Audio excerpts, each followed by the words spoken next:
بسم اللہ الرحمن الرحیم۔ السلام علیکم۔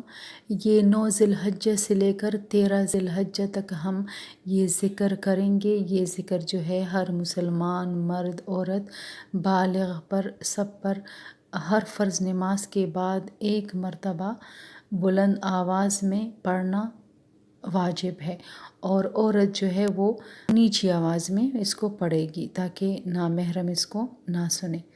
اللہ اکبر اللہ اکبر، لا الہ الا اللہ واللہ اکبر، اللہ اکبر وللہ الحمد، اللہ اکبر اللہ اکبر، لا الہ الا اللہ واللہ اکبر، اللہ اکبر وللہ الحمد۔ یہ 9 ذی الحجہ صبح کی نماز کے بعد، فجر کی نماز کے بعد شروع کریں گے، ہر فرض نماز کے بعد پڑھیں گے، اور 13 ذی الحجہ کے عصر تک اس کو پڑھنا ہے، اور مغرب اور عشاء میں اس کو نہیں پڑھنا۔